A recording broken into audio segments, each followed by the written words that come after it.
Vince Neil.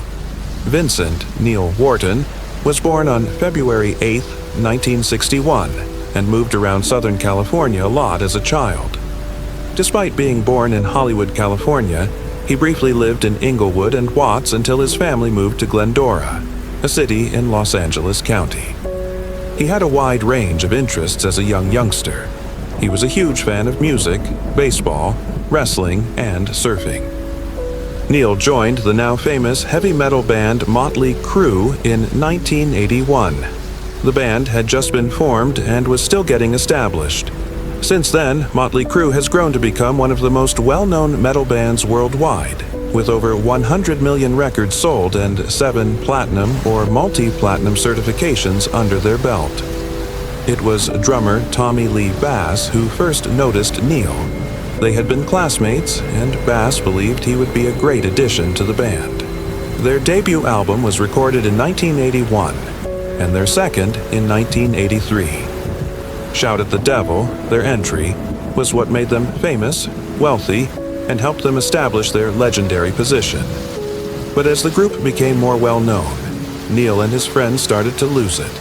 They gained notoriety in the 1980s, along with many other musicians of the era, for their drug use, particularly their use of heroin, cocaine, and LSD. Nikki Sixx, the band's co-founder and bassist, eventually developed an addiction to the latter. Neil acknowledged in many later interviews that he had battled with cocaine and heroin addiction since his drug usage problems had begun, long before he joined the band. His extensive drug usage eventually landed him and his bandmates in rehab. Hanoi Rocks was a rising Finnish rock band in the early 1980s, the first to actually chart in the UK. The people of Japan loved them. They were predicted by many to take the world by storm. They started in 1979 and released their 5th album in 1984. Music journalist Ian Fortnam described the second track, which was starting to climb the charts, as an eye-searing flash of exaggerated technicolor in an otherwise dull and uninteresting world. Up until it all fell apart, Hanoi Rocks were destined for nothing less than grandeur. After selling out 2 performances in Los Angeles in less than 20 minutes, Hanoi Rocks embarked on their second U.S. tour in December 1984. On December 8th, a few band members, including drummer Nicholas Razzle Dingley, who was absent because frontman Michael Monroe was recuperating from an ankle fracture, visited Redondo Beach resident Vincent Neil. Neil and Razzle had spent most of their time together partying, so they got into Neil's car and went to a nearby store to buy more booze. But Neil was operating the vehicle while intoxicated, and it didn't take long for the journey to spiral out of control when he lost control and collided with an approaching car. Razzle was the victim of the greatest loss, passing away at the scene, while the occupants of the second car suffered severe injuries, including brain damage. Neil, meanwhile, sustained minor facial injuries and a few cracked ribs. Following this, Neil was charged with vehicular manslaughter and driving while intoxicated. At the time, the legal limit in California for blood alcohol content was 0.10, but Neil's level was 0.17, significantly higher. He received a sentence of 5 years of probation and 30 days in jail in December 1985. He was also mandated to perform 200 hours of community service and pay $2,600,000 in restitution to the crash victims. In barely 2 weeks, he received parole due to his good behavior. Despite the fact that this is Neil's greatest transgression to date, he has a long history of run-ins with the law and has been convicted of crimes before. He was taken into custody in 2002 after hitting a record producer in a nightclub parking lot.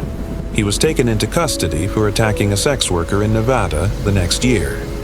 He got into a fight that left a sound man unconscious between 2004 and 2016, was charged with battery and disorderly conduct after fighting with his ex-girlfriend, was sued for fraud, and was charged with battery once more after assaulting a woman in Las Vegas who had approached him for a picture. According to reports, Nicolas Cage, an actor, restrained him. Theater of Pain, Motley Crue's 3rd album, was devoted to Razzle. In the meanwhile, Hanoi Rocks failed to go on after losing their drummer, and they broke up in 1985. Lead guitarist Andy McCoy and lead vocalist Michael Monroe finally got back together. However, after 8 years together, this new combination disbanded in 2009.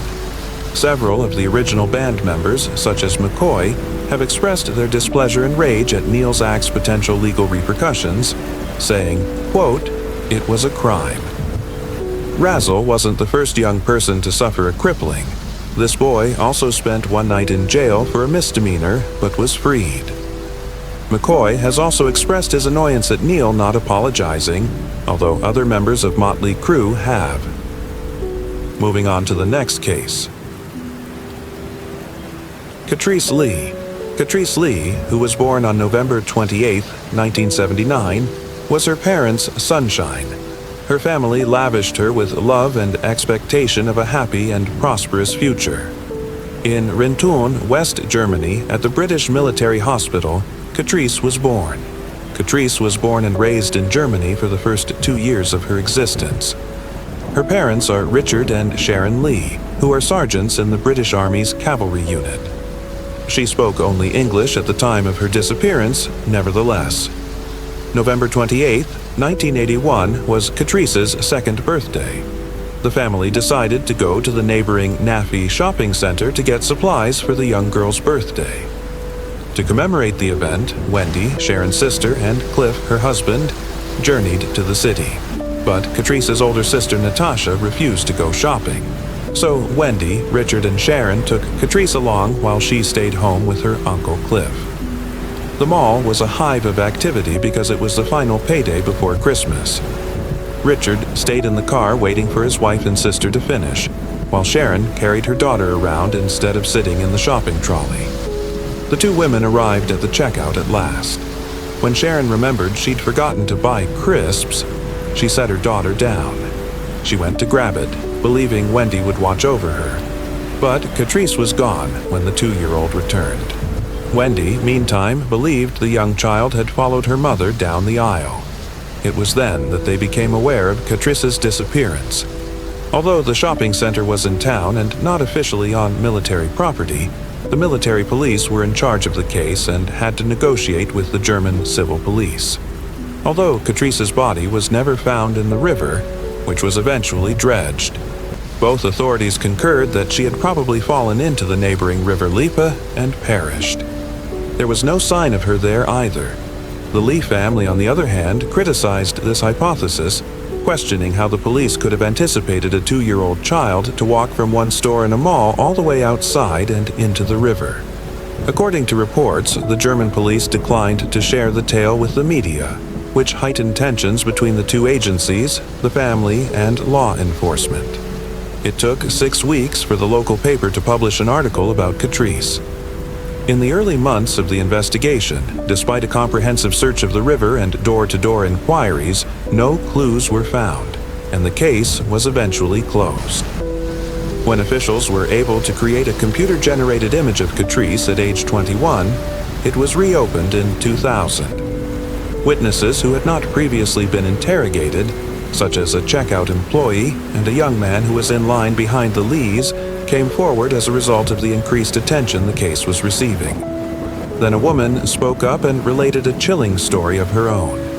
The woman claimed that her lover, who served in Catrice's father's unit, had admitted to killing a child. The man was residing in Northumberland at the time that this information became available. The person was questioned by military police, but he refused to answer any questions and denied having anything to do with the disappearance. Not long after closing the case, the woman who had first reported him died. The Lees were informed by law enforcement that the individual was probably a fantasist and had nothing to do with their daughter going missing. Crime Watch and Missing Live, 2 BBC programs, both featured Catrice's story. A computerized depiction of the little girl's age 29 adult appearance was displayed on Missing Live.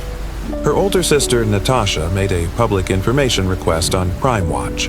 Several leads were followed after receiving tips, but they all ultimately proved fruitless.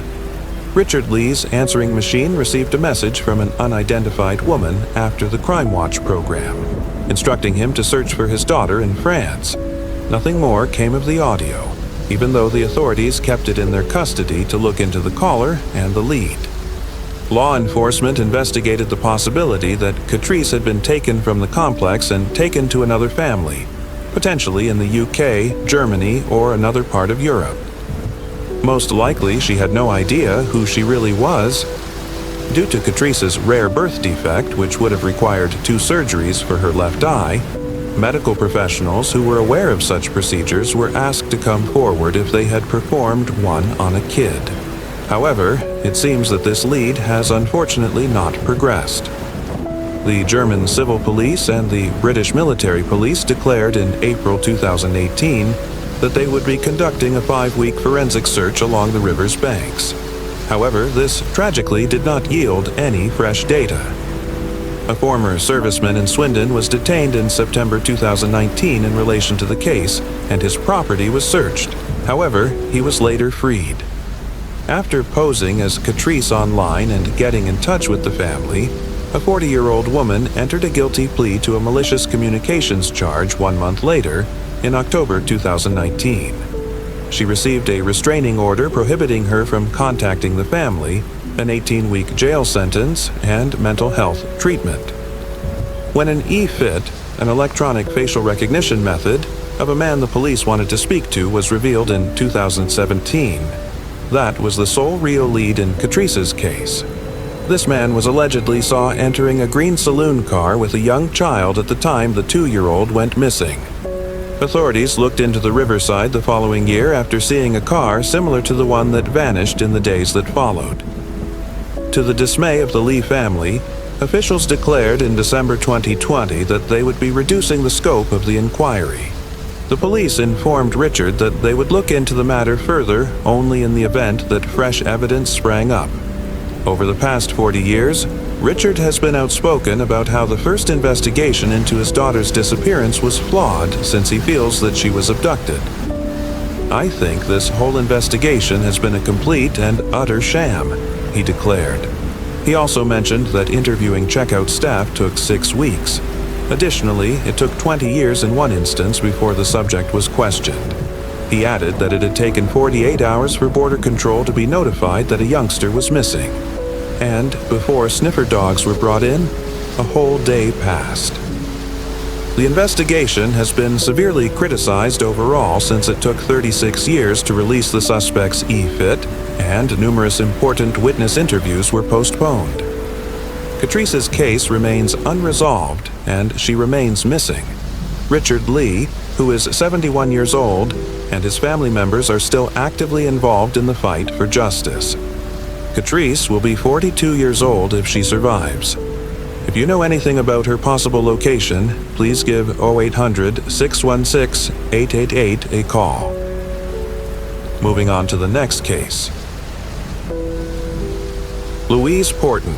In the 999 emergency contact number, Louise Porton reported that her 3-year-old daughter, Lexi Draper, was unconscious and not breathing on January 15, 2018. Louise seemed unnervingly calm when the paramedics arrived, despite the seriousness of the situation. They saw a terrifying sight as they hurried to help Lexi.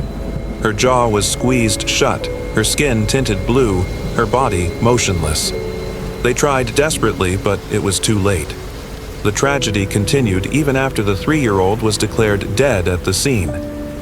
18 days later, Louise called the 111 Care Advice number again, reporting that Scarlett Vaughn, her 17-month-old daughter, was not breathing.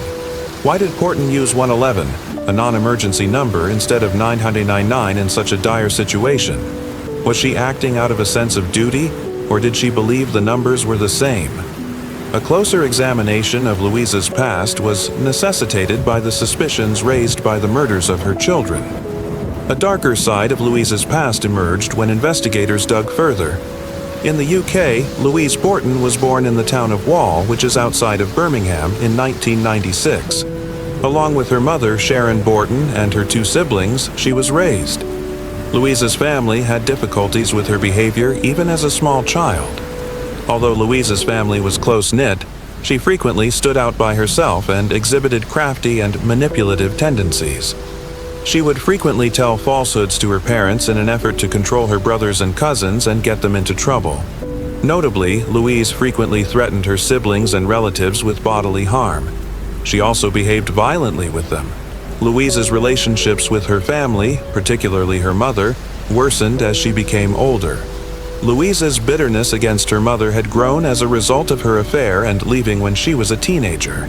Although her siblings continued to communicate with their mother, Louise had severed all connections. Louise's behavior grew worse as she approached adolescence. She was in constant conflict with her family, skipped school, and even ran afoul of the law. She is said to have acted coldly and selfishly, in addition to stealing. Louise's seeming promiscuity also became a major problem. She was attracted to guys and frequently used physical contact as a ruse to get presents and cash. She carried on with this conduct into adulthood, taking it online and interacting with other guys in exchange for cash and presents. Louise was also active on the internet, sharing pictures to draw attention from guys. She participated in a variety of cosplay activities, dressing up in various costumes and exchanging presents or cash for pictures. Her pictures started to get more explicit over time, and she started calling herself a model. Lewis registered with multiple modeling agencies, Purpleport being one of them. However, there are online reports that cast doubt on Purpleport's credibility due to the possibility that it is being utilized for exploitative purposes. Louise chased modeling prospects and provided intimate services to photographers for payment, even though there could have been risks involved. Apart from her modeling pursuits, Louise became a mother in late 2014, when she gave birth to her first child, Lexi, at the age of 18. She maintained her lifestyle, though, and did not settle down. Louise was a mother, but she also didn't get along well with Chris Draper, Lexi's father. Louise also had problems with her family, which were made worse by her actions on the internet and her inability to put her daughter's welfare first. Louise's refusal to visit or go to the burial after her grandma passed away caused her to become even more distant from her family. Despite these problems, Louise and Lexi's father had another kid, Scarlett, when she was 20 years old. Louise started acting in a way that worried the kids more and more as they got older. She looked for casual encounters and made money from these interactions by spending hours each day on dating apps and websites. Often, Louise would leave her kids with friends or alone at home with her landlady while she went out to socialize. The kids ended up spending more time with the landlady than their own mother as a result of this. The situation worsened as Louise started to view her children as a burden in her life, especially when it came to her physical exploits. In some cases, she even brought these men back to her home, putting her children in danger. Family members and acquaintances had grown increasingly concerned about the safety and welfare of Lexi and Scarlett. They had reported Louise to social services, but nothing was done. Louise's relationship with Chris Draper, the father of her children, remained tense as her life kept getting out of hand. She even went so far as to give Scarlett a new last name, Vaughn, in order to prevent him from having any communication with either Lexi or Scarlett. When Louise made the decision to relocate the family to Skiddaw Rugby, an hour's drive from Chris, so severing his connection to his kids, the situation took a dire turn. Karen Porton, Louise's sister, had also made an effort to lend assistance and support whenever she could. But Louise's priorities stayed misaligned. Several of the men she hung out with were obviously inappropriate. One even called her kids babies. Family members kept talking to Louise about their anxieties, but she laughed it off and even made fun of the circumstance. Many have theorized that Louise may have drugged her kids to unconsciousness so she could focus on her own hobbies. After their mother left them to fend for themselves, the cruelty and neglect that followed in 2017 took a toll on Lexi and Scarlett. Louise's mental health declined along with her relationship with her kids. She started to become more combative and verbally abusive, snapping at her kids for even the smallest infractions. She frequently used physical force on Lexi and Scarlett, hitting them in order to control their behavior and mask their screams. Social services kept failing to step in, allowing Louise to carry on with her harmful behavior. Louise had come to a somber conclusion and made a plan to free herself from the burden her children had become, since she was still consumed by her own ambitions and unable to handle the obligations of motherhood. In an email to her sister on January 2, 2018, Louise expressed concern that Lexi might be having a tantrum, but Louise didn't call until after Lexi's condition had gotten much worse. Even after Lexi was released from the hospital, Louise's negligence persisted, since she was more preoccupied with her dating life than her daughter's well-being. In the meantime, Louise's Google searches revealed to the detectives a more sinister reality. She had looked up information on kid breathlessness, asphyxia, and how it may be fatal. Gradually, the detectives began to understand that her Google searches were motivated by something more sinister than true concern. Sadly, on January 4, 2018, just 2 days later, Lexi became gravely ill, and Louise contacted 999 to report that her daughter had stopped breathing. Her cold manner during the call, though, had cast even more doubt on her honesty. Lexi's lips, fingers, and eyes had turned blue, and she was in critical condition when paramedics arrived. She had clearly been in the state before Louise had finally made the decision to seek assistance, revealing the depth of Louise's disregard and callousness for her daughter's life. The paramedics were at a loss as to how a healthy little girl like Lexi could suddenly have 2 potentially fatal events in such a short amount of time. Louise stayed at the hospital for Lexi's 4-day stay, taking advantage of the chance to flirt with hospital workers and send guys sexual images and texts of herself. The only diagnosis the doctors could make after Lexi was released from the hospital was that she might have had a chest infection. After bringing Lexi back home, Louise's cold-blooded and deceptive behavior persisted. The hotel's CCTV film showed Louise and the kids leaving the hospital and coming home, and even at this point it was evident from her demeanor that she didn't want to raise her kids. She claimed she needed money to care for Lexi, so she took advantage of her daughter's health problems to ask men for money. Louise started searching for self-harming techniques and details on life support and death on Google, which raised more alarming questions. It became clear that her study was focused on finding a covert manner to kill her daughter. Investigators have reviewed the searches she conducted on January 2nd and 4. Louise also started to focus her Google searches on when to call emergency services after killing someone, which made them more focused over time. She had even looked up the duration needed for suffocation to cause a body to turn blue. This disclosed her goal to make sure that, even after killing her daughter, she could still call 999 without risking her life.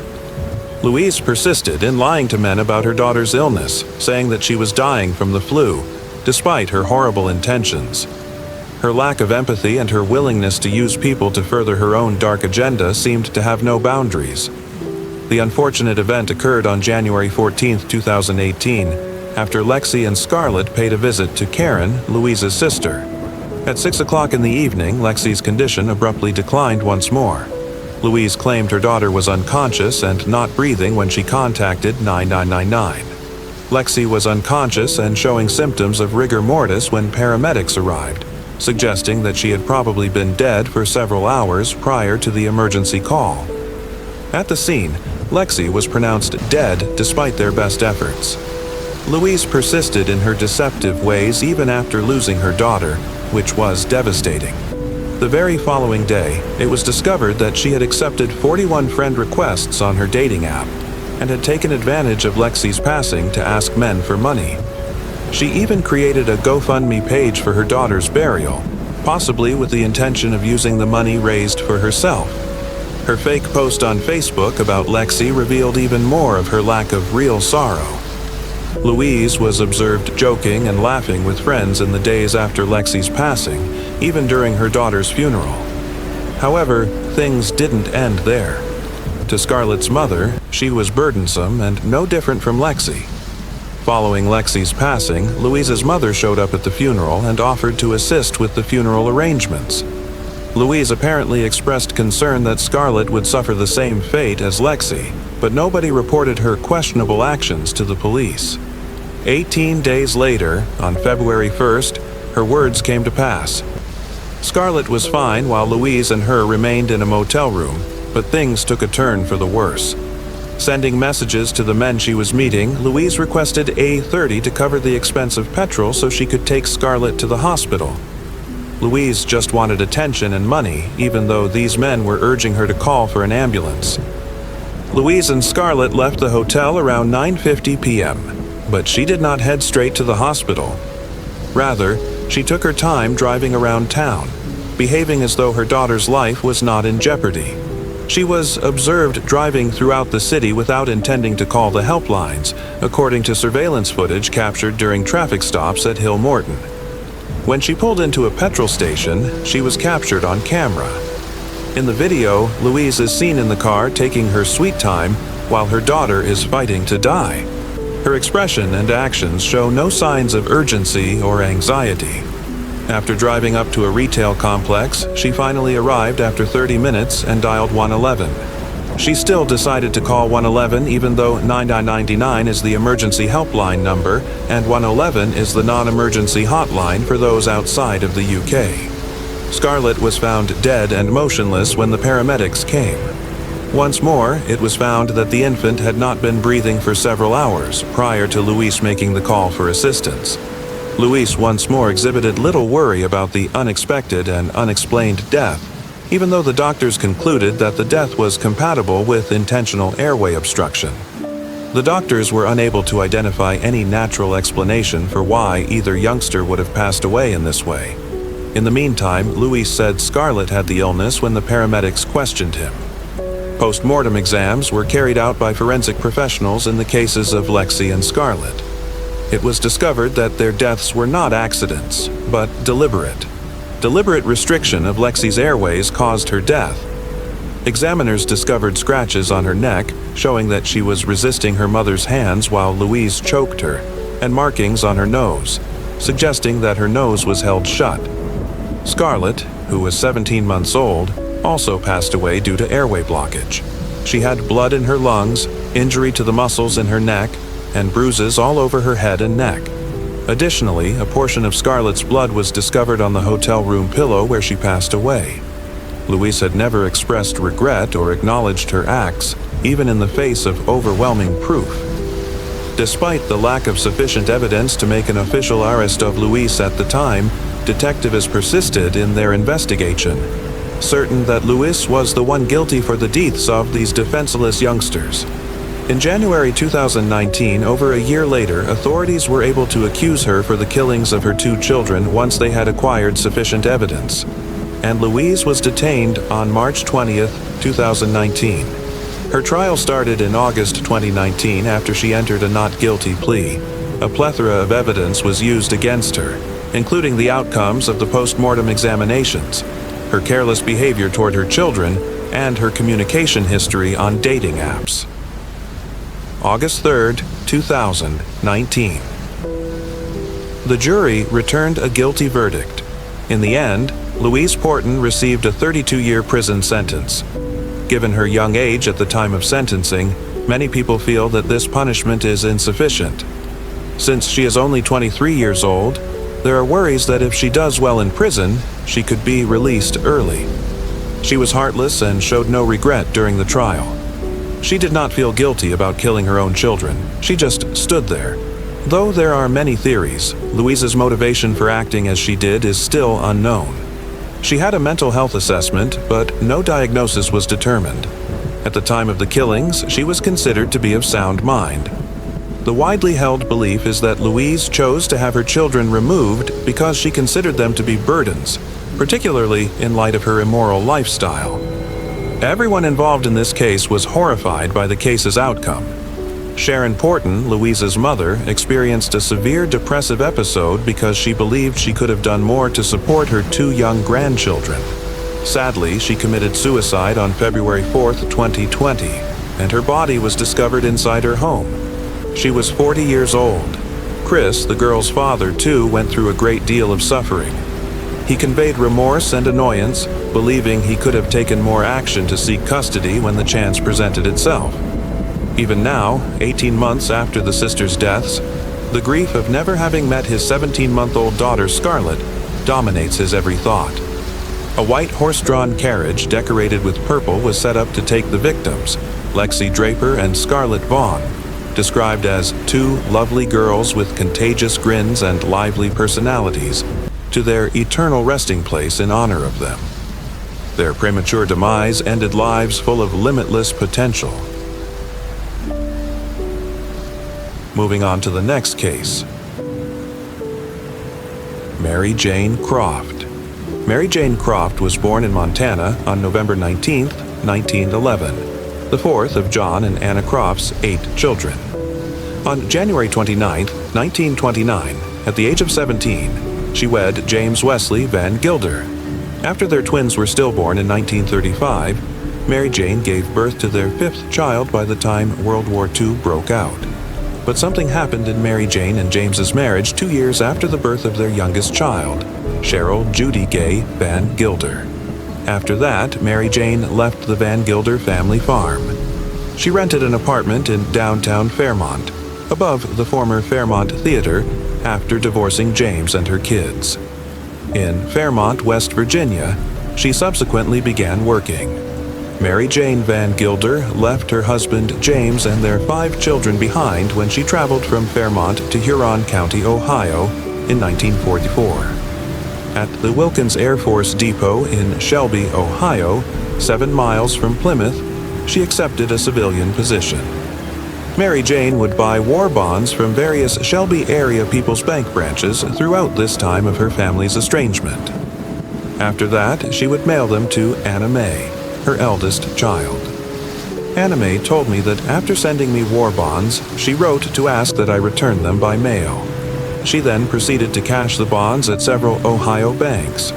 Anna Mae added that occasionally her mother would also send clothes for her. She started to become curious and demand answers regarding her parents' divorce despite these enigmatic messages from her mother. Mary Jane asked for all of the bonds to be returned to her in January 1945. That marked the end of her relationship with her family. According to court documents, on February 12, 1945, she filed for divorce in Ohio. Less than a month later, on March 8, 1945, she announced her resignation from her position, citing an increase in domestic responsibilities as her reason. When Mary Jane did not appear in court, her counsel withdrew her divorce case in April 1946. However, James Van Gilder had already received his divorce decree from a West Virginia court by that point. James remarried in 1946 and carried on raising the children he and Mary Jane had together. In 1985, James departed from this life. Although Mary Jane's loved ones made multiple attempts to locate her over the years, she was never formally reported missing at the time of her disappearance. Not until Lester Croft, Mary Jane's brother, came home from World War II did Anna Mae start looking for her mother in earnest. Lester visited the Marion County Sheriff and corresponded with the Plymouth, Ohio police chief. They corresponded during the 1960s and into the following decades, but they didn't discover their mother's previous life until 2004. One of her grandkids received a letter from William King the next month when an article about her appeared in a Plymouth newspaper in December 2004. He claimed to have worked with Mary Jane at the Ohio Depot but had lost contact with her during layoffs at the company. Up until 2018, the family search would linger at 2004 results.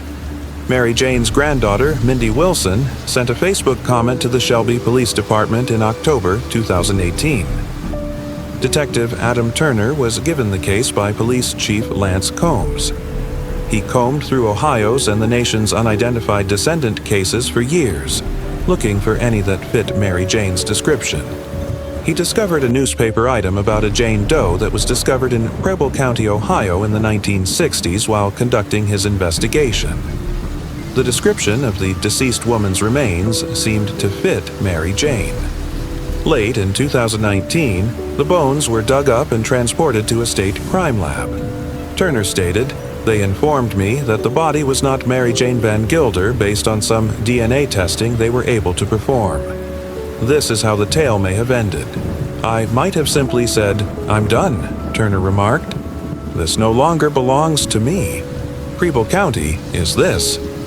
Nevertheless, he made the decision to move forward, working with Moxie Forensic Investigations to create a DNA profile and using investigative genetic genealogy to solve the case. After 3 years and a few delays brought on by the pandemic, they discovered Preble County. In the end, Jane Doe was not a woman. The closest related to the human remains, Tina Barrett of Cincinnati, a great niece, has the same DNA. Tina had entered her DNA profile into the public genealogy database GEDmatch, where users may choose to grant law enforcement access to their personal data. Albert Frost, a Hamilton, Ohio resident who vanished sometime in the early 1960s, is the owner of the human remains. So when Albert's body was discovered in May 1968, why did the coroner think he was a woman? His bones, which were dispersed across roughly 75 feet, were severely decayed. Turner believes that the fact that Albert was short and extremely thin could have contributed to the error. The cause of death could not be ascertained by the coroner.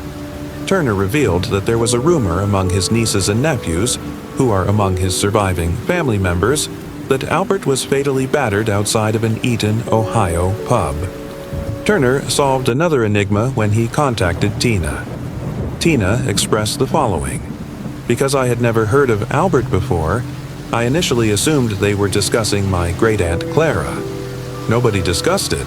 It turns out that the same family has 2 lost siblings. Clara, Albert's sister, vanished also and was never found again. She went by the pseudonym Inez and disappeared 10 years before Albert did in the 1950s. She was in her early 20s. When the young mother vanished, she was residing in Cleveland, Ohio. Turner was informed by several family members that Clara's mother had sold her to a man who would go on to marry her. When she disappeared, their 2 children together were only a newborn and a toddler. Clara's family reported to the police that she had suffered physical abuse from her husband because they found her disappearance odd. Clara's husband reported to the police at the time that she had just fled. According to Tina, she wasn't the kind of person to simply get up and walk away. By 1952, Turner learned that her husband had remarried and relocated the family to Pennsylvania. Clara's late husband is being investigated in this case. He passed away many years ago, according to information from her family. Mary Jane's disappearance investigation remained an unresolved cold case. When Turner was able to obtain Mary Jane's military personnel file and post it online, it gave him a breakthrough in the cold case. Turner refers to her as a civilian sleuth who had been following the case. November 2023. The woman learned about Percy L. Sebring's name. Upon further investigation, they discovered that this individual, like Mary Jane, had also worked at the Wilkins Air Force Depot in Ohio. A few days after filing for divorce in February 1945, she was promoted to high-lift fork operator. According to employee records, she replaced Percy in the role and most likely learned from him. Turner discussed this breakthrough as follows. There were dozens of names in Mary Jane's military file, but this one in particular would turn out to be important. 1969 saw Percy's passing in Kansas City, Missouri. A train rolled over him. However, Turner was able to track down his documents and discovered he had wed Mary Jane Sebring. She was born on the same day as Mary Jane Van Gilder and died in 1990. The couple was residents of Arkansas and had 2 children, one of whom was born in December 1945 and was named Percy Jr. 9 months have passed since Mary Jane quit her position at Wilkins Air Force Depot. Turner contacted Bobby Sebring, one of Percy Jr.'s children, on Facebook and informed him that she was unaware of her grandmother's existence and that it had not been discussed.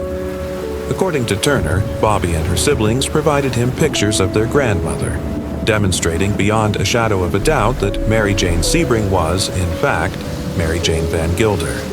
He contrasted their signatures as well. The structure and design of every letter were strikingly similar. It became official in 2024 after a DNA test. Without a doubt, Mary Jane Sebring was Mary Jane Van Gilder. Mary Jane Sebring was using a different social security number than the one that was listed in her military personnel file, which she had somehow obtained. Following her death from colon cancer on May 31, 1990, Mary Jane was interred next to her husband, Percy, in his native Louisiana. The Sebrans, Mary Jane's grandchildren, thought she was amazing and the epitome of a grandma. She enjoyed gardening, and hydrangeas were her favorite flower. She was an excellent chef and enjoyed sun tea. Turner claimed that during Mary Jane's terminal illness, she confided in one of her granddaughters about something she was unable to disclose to her and would never know. According to him, her granddaughter had previously thought that her grandma was speaking incoherently, but everything now makes sense. Turner said that after spending decades looking for Mary Jane, the Van Gilder children and grandkids had experienced great anguish in learning the truth about her fate. Though she never had the opportunity to meet her grandmother, Mindy Wilson expressed gratitude for having been able to inform Mary Jane's surviving children about her passing. "Our family has at last found closure," Mindy added, "but it has been a hard road. Our grandmother's disappearance began many years ago, before I was even born."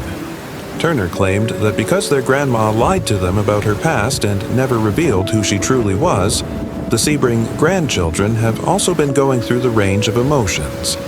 He continued by saying that the reason Mary Jane chose to leave her family in West Virginia and begin a new life somewhere is still a mystery, and most likely will never be discovered.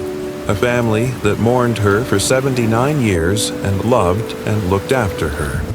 It demonstrates how actions we make can have an impact on generations of members of our immediate family as well as our descendants, even beyond time and space. We should always think about the people we love when making decisions in life. Mary Jane, it turns out, had a family and a second secret existence. Both families were unaware of one another. The disappearance of Mary Jane Van Gilder was a story of reinvention rather than malicious play. She made the decision to start again and move on from her background, which was unknown until Detective Turner's tenacious research ended a family's long-term search. Moving on to the next case. Daniel Ashton. What if a calm morning trip abruptly descended into a terrifying nightmare? How does a well-liked member of the community end up the victim of an unprovoked violent act? And what happens when justice eludes us for over half a century? Daniel Ashton Walker was well-liked and well-respected in his community for his kind disposition and always readiness to provide a helping hand to those in need. But the peacefulness of his life was suddenly upended on that tragic October 1st, 1974 morning. His life of peace was being overcast by a gloomy cloud. Daniel's day began as any other, with little indication of the disaster that would befall him. Daniel went about his everyday activities, not realizing that his life was about to take a drastic shift as the sun rose higher and higher in the sky, illuminating the heavens in shades of orange and pink. Daniel's Volkswagen van was parked in San Bernardino County, California, alongside Interstate 40, some 60 miles west of Needles. Ken Robinson, an 18-year-old hitchhiker, accompanied him on the ride. They had made the decision to pause their travels and recuperate for a bit. He packed up his van and departed from his family in Santa Ana the previous day, heading back home. The vastness of the California desert opened up in front of them, providing a brief break from the routine of their everyday existence. Daniel and Ken settled down to get ready for a little break in their journey as the clock reached 6 in the morning. They lay back in the van, enjoying the quiet before the storm, as the serene tranquility of the early morning hours engulfed them. The abrupt crackling of gunfire startled Daniel, shattering the peace of their little rest. Before we continue, we want to remind you that only a small percentage of people who watch our videos are actually subscribed. So if you enjoy our content, consider subscribing. It's free and you can always change your mind later. Now, let's move on with the video. A shooter who was yet unidentified had come out of the shadows and ripped through the still morning air with a hail of bullets. Daniel was struck several times while unprepared and at a loss for protection. Fearful and driven by survival instinct, Ken avoided the onslaught as the mayhem spread. They ran from the scene, running into the darkness of the early morning as they prayed for rescue. They eventually managed to stop a passing driver who immediately called the police. As soon as emergency responders arrived, they got to work moving Daniel to a local hospital. Daniel's life was sadly cut short as a result of his injuries, despite the medical team's best efforts to stabilize him. Daniel Ashton Walker, a cherished young man approaching his 22nd birthday, departed from this life. With unyielding devotion, law enforcement searched the site painstakingly for any evidence that would provide light on the identity of the elusive attacker. Detectives first believed that the shooting was motivated by robbery as they investigated Daniel's terrible death. But confusing facts surfaced that called into question this theory. The thieves had surprisingly only taken $80 from Daniel, mysteriously leaving behind travelers' checks totaling a sizable $600. The fact that the attackers had left Daniel's motorcycle, stereo, and luggage in the back of his vehicle undisclosed further complicated the situation. Law enforcement officers in California, Nevada, and Arizona were alerted and stopped each gold van that fit the reported description after receiving a detailed description of the suspect's vehicle.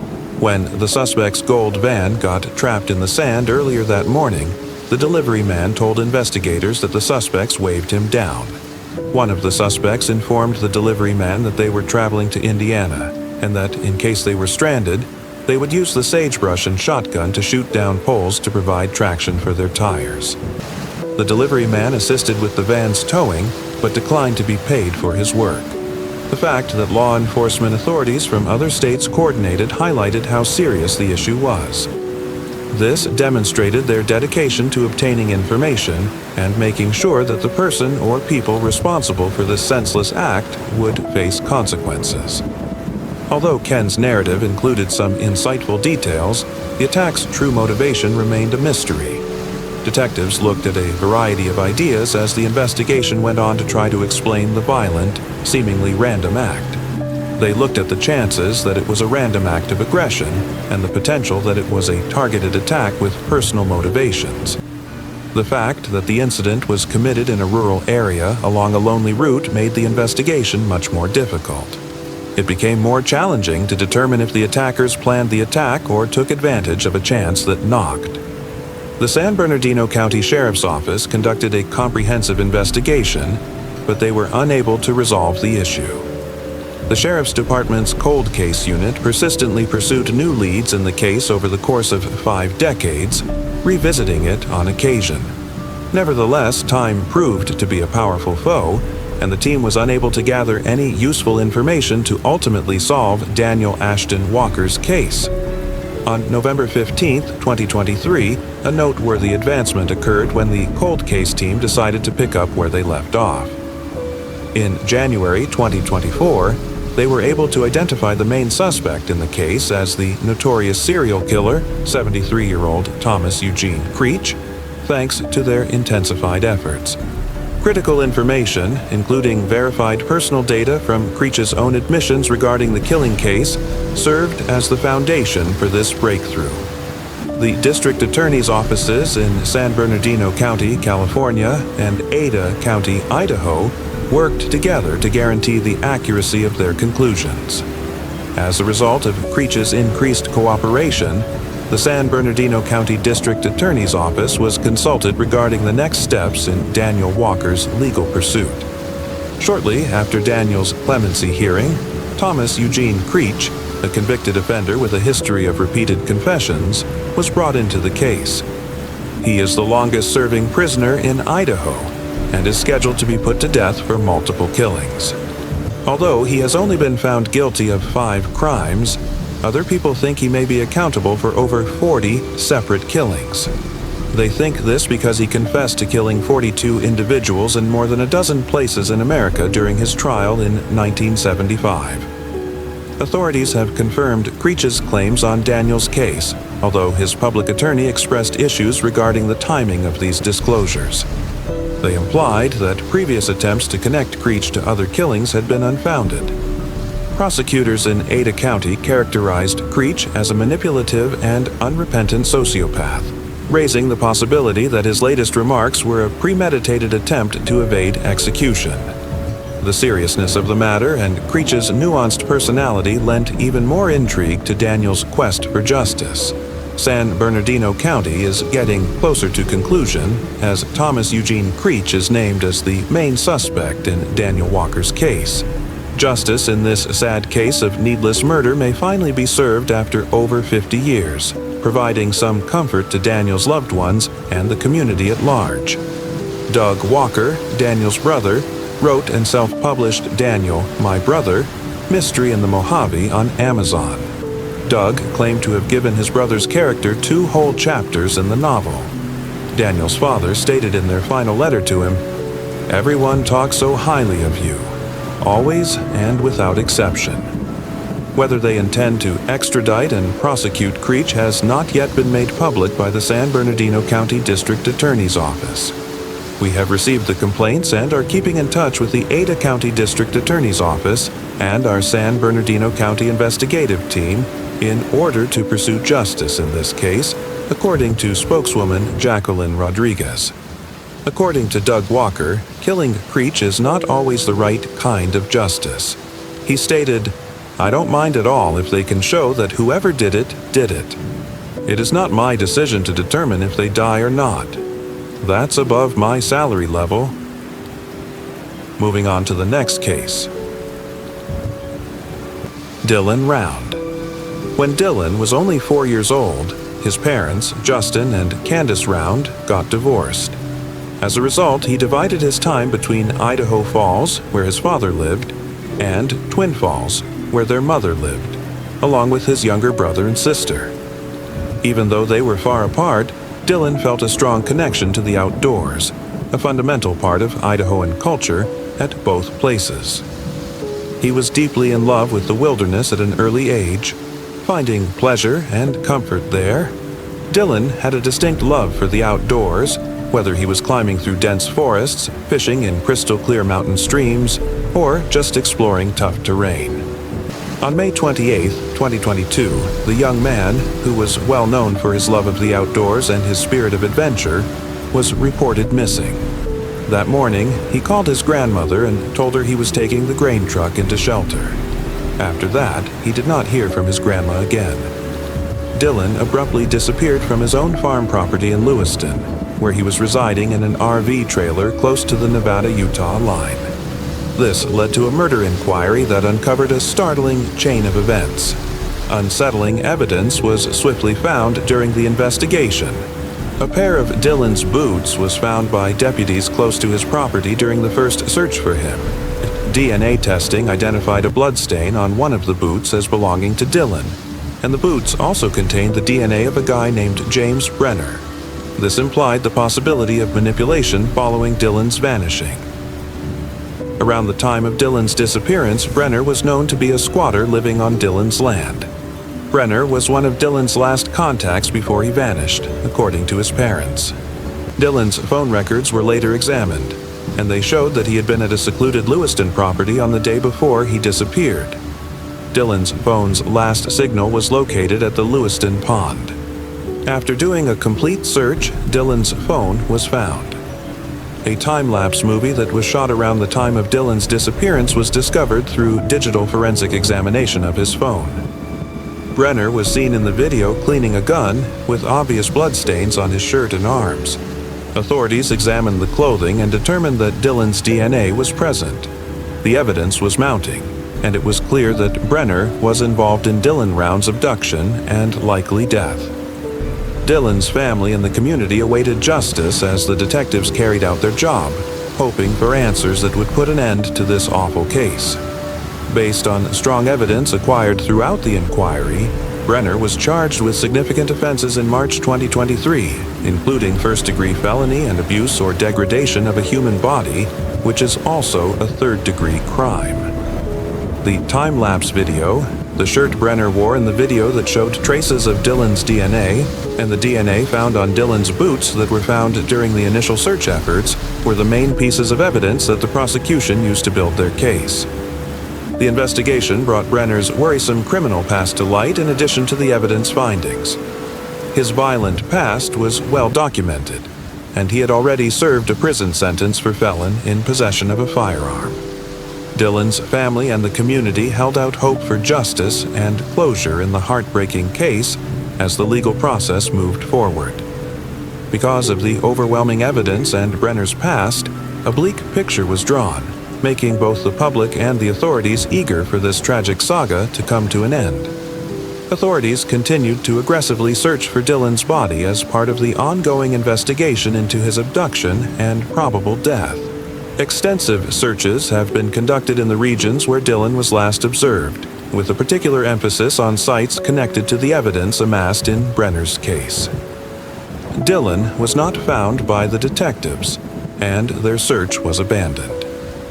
Brenner and the Box Elder County Attorney's Office reached a plea agreement in 2024. He had to reveal Dylan's last resting place in order to have his charges dropped. At last, some 2 years later, on April 9, 2024, Dylan's skeleton remains were found in the isolated Lewiston area of western Box Elder County. He was shot in the head and died as a result. Dylan's family has set up a Facebook page and a special website. The initial goals of these platforms were to disseminate information about the continuing search operations, make updates on the investigation's progress, and give the community a way to offer tips or information that could help in the Dylan search. After he was located, they made use of the platforms to support more national searches for missing persons.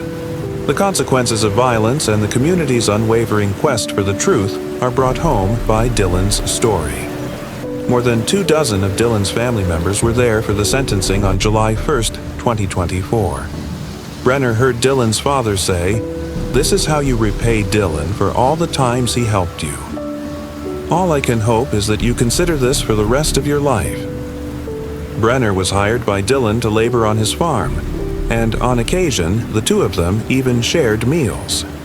Brenner has not spoken to the court or provided any more details regarding the events that led him to kill Dylan. He refused to stand in front of Dylan's family as well as other friends and supporters who had come in the courtroom. James Brenner received a sentence that included a maximum 30-year jail term. Because of his lack of empathy, the judge will encourage the parole board to keep him behind bars for as long as feasible. Although the legal aspect of it and the worry of constantly waiting, what will happen, when will it happen, and what if it doesn't, are aspects of it that we can now put to rest, according to Dylan's mother. While we had hoped for a better outcome, we knew from the beginning that Dylan was no longer living, according to another family member. With this latest revelation, the investigation has completed its full circle, allowing us to finally return Dylan home and bring this chapter to an end. Moving on to the next case. Samantha Tapp. Tapp's friends called Samantha, or Sam, a hilarious girl who loved to make other people laugh. Kendale, her sister, echoed similar opinion. When Sam was a teenager, she enjoyed hanging out in the open air, interacting with others, and attending local speedways to watch auto racing. For Sam, though, it wasn't all fun and games. After experiencing a difficult upbringing, she and her sister were placed in foster care until their foster mother was unable to care for them. After that, Sam was transferred to live with an aunt but was later reunited with her sibling when she moved in with the girl's grandparents in Burleson. Kendale was then sent to live with their grandparents. Kendale regarded the two as having a close friendship since they could always rely on one another and were there for one another. She is especially concerned about Sam's disappearance because of this. Sam, then 16, went to see Kendale on October 12, 2004, after she had moved out with a partner.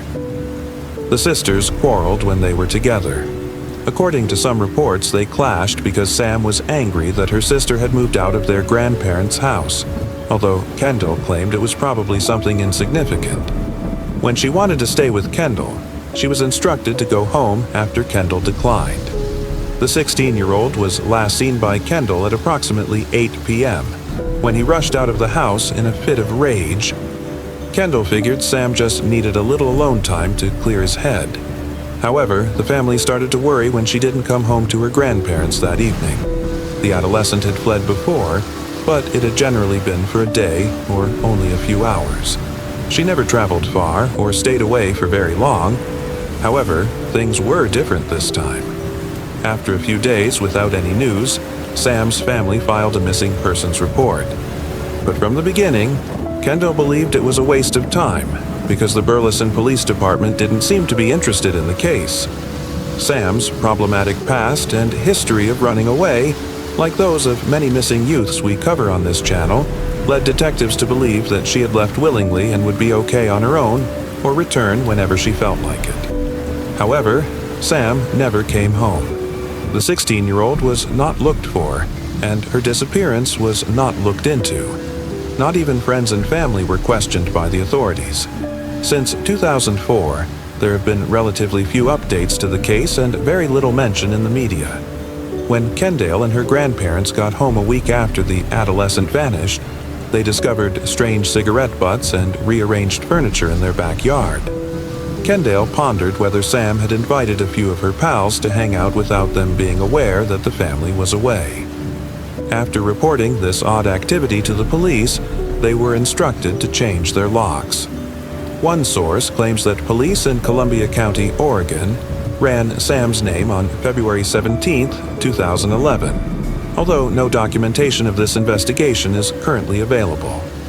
Similarly, the same article claims that on June 20, 2014, around 9:50 p.m., U.S. Customs and Border Patrol agents operating under the name Samantha Tapp were stationed at the Dallas-Fort Worth Airport, which is about 30 to 40 minutes away from Burleson. But once more, there is no longer any documentation of this search. Kendall has mentioned that she didn't have a passport when Sam vanished. Since she vanished, her social security number has likewise been unused. The Texas Attorney General was contacted by the Burleson Police Department in 2015 to look into Sam's disappearance. The 16-year-old was put on probation for taking her aunt's automobile without permission a few months prior to her disappearance. She was regarded as a fugitive since she vanished while she was still on probation. The police had hoped that the Attorney General's additional resources would aid in the search for the missing team, but they were unsuccessful. Sam was nowhere to be found. Kendall is still searching for information on her sister's whereabouts. In the hopes of finding something that may lead her to Sam, she has gathered the case files from the Burleson Police and the Attorney General. She has maintained the same phone number for the past 18 years in case her sister calls. She also said that if she could talk to Sam, she would reassure her that she is safe and that she doesn't need to be afraid to return home since there are people who care about her. We still don't know Sam's fate as of May 2022. On October 12, 2004, Samantha Tapp, then 16 years old, disappeared from Burleson, Texas. She is characterized as a 5'4" Caucasian woman with brown eyes and black hair. She weighed 120 when she was last seen. She might go by Van Diver in her last name and wear contacts or glasses. She will be 33 years old if she survives. Please call 914-426-9910 to report any information regarding Sam's disappearance to the Burleson Police Department. Moving on to the next case. The Beaumont children disappearance. A genuine crime case that rocked Australia in 1966 altered the nation's course forever. After the dramatic disappearance of Anna, Jane, and Grant Beaumont, parents began to closely monitor their children during the day instead of letting them walk freely. No child was safe anymore, and even close-knit communities found it difficult to have faith in one another. The devastating disappearance of the Beaumont children still has an impact nearly 60 years later. 9-year-old Jane, 7-year-old Anna, and 4-year-old Grant Beaumont requested their parents if they might go to Glenelg Beach early on January 26, 1966. They had been the previous day, but it was an even hotter day, and they were eager to return because they had had so much fun. At 8:45 a.m., they boarded the bus since it was too hot to walk. The kids agreed when their mother Nancy advised them to take the 12 p.m. bus back home. However, neither the 2 p.m. bus nor the 12 p.m. bus ever brought the trio back, which worried Nancy. When their father, Jim, got home about 3 p.m. from his trip and realized the kids weren't home, he drove straight to the beach, which was only a 5-minute bus ride from the family's Somerton Park, Adelaide, house on Harding Street. Jim couldn't find the kids on the crowded beach, so he went back home with Nancy and they started looking for them. They knocked on people's homes, searching the streets, but no one had seen Grant, Anna, or Jane. The couple called the police that evening at about 5 o'clock to report the disappearance. At first, the authorities thought the kids had gotten lost and couldn't find their way back. In the belief that they couldn't have gone very far, they set up searches all around the beach. But soon after, they were aware of a more evil plot, and the search for the Beaumont kids spread to the sand hills, the neighboring buildings, and the ocean. Investigators speculated that the missing person was tall, with fair to light brown hair and a slender face. Airports and train stations were also notified of the absence. He had a slender to athletic frame, a suntanned complexion, and was in his mid-30s when he vanished. His clothes were bathing trunks. The kids were playing and seemed to be at ease and familiar with the father, according to witnesses. Additionally, he allegedly went up to a witness who claimed that the kids' money was stolen and inquired as to if anyone had seen anything or been in close proximity to their possessions. The Beaumont kids waited for him as he went to change. By 12:15 p.m., the group departed from the beach. 2.5 hours later, a fourth witness observed the 4 people together again, with the man carrying a bag that looked like Jane's. Their parents were perplexed when asked what they thought of what the witnesses had observed. Nancy thought it strange that her eldest kid felt so at ease playing in front of this stranger and regarded Jane in particular as being extremely bashful. Because of this, investigators hypothesized that the man had previously interacted with the children, and they had learned to trust him. Interestingly, Anna revealed to Nancy in the final days before they disappeared that Jane, quote, had made love to someone at the beach. Nancy took the remark lightly at the time, assuming Anna was referring to a playmate of the same age. In the days that followed the children's disappearance, investigators discovered that they had visited Wenzel's Bakery on neighboring Mosley Street. The store owner, who saw the kids frequently, informed her that Jane had paid £1 for a meat pie and some pasties. Nancy hadn't given Jane even £1, so this was odd. She always handed the kids money in the form of coins. They had 6 shillings 6p on the day they vanished, which was plenty to pay for their lunch and bus expenses, but nothing more. They had never purchased a meat pie before, the storekeeper added. Authorities surmised that the children had probably received the £1 note from someone else, most likely the odd man they had been spotted with. On January 29th, a woman said that she had spoken with 3 youngsters who appeared to be the Beaumonts at the Patawalonga Boat Haven at approximately 7 teachers that evening, the night before they vanished. This provided them with yet another clue. After that, the haven was examined and emptied, but no proof turned up. It took months for another witness to come forward. A woman reported that she had witnessed a man with 2 girls and a boy enter what she thought to be an empty house on her street the night before the disappearance. Subsequently, she noticed the youngster strolling by himself, but the man pursued him and roughly seized him. However, there was no movement at the residence the next morning, and she didn't see the group again. It's unclear why this woman didn't disclose the information earlier, but it doesn't appear to have led to any fruitful leads. Only a few months after the children disappeared, in November 1966, Dutch psychic Gerard Croce was sent to Australia to help with the investigation. Not unexpectedly, his attempt to advance the case was unsuccessful. He allegedly altered his account on a regular basis and provided the police with no credible leads or proof. He said the children were buried in a location at a warehouse close to their home. Despite their reluctance to dig, the property owners managed to gather $40,000 to have the building removed. However, a search quickly produced no results, including no human remains or kid-related items. In 1996, the property would be searched once more, but this time nothing turned up. Police never confirmed any of the sightings of the children that had been reported across the nation over the course of the next year. Nancy and Jim, The children's parents received 2 letters in 1968, 2 years after the children vanished. One was allegedly written by Jane, the oldest of the group, and the other was penned by a guy claiming to be the children's guardian. Subsequently, envelopes bearing a postmark from Dandenong, Victoria, were received. The guy expressed his willingness to return the children and suggested a time and location for their meeting. The letters, purportedly written by Jane, described a very regular life and contained nothing concerning. When investigators compared the letters to notes Jane had written prior to her disappearance, they concluded the letters were real. Jim and Nancy were to meet the man who was sending a detective after them, they determined. But no one showed up. Soon after, another letter purportedly came from Jane.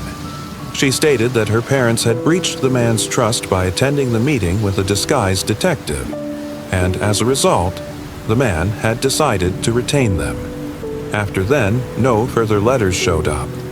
However, a forensic investigation in 1992 showed that the letters were a fraud.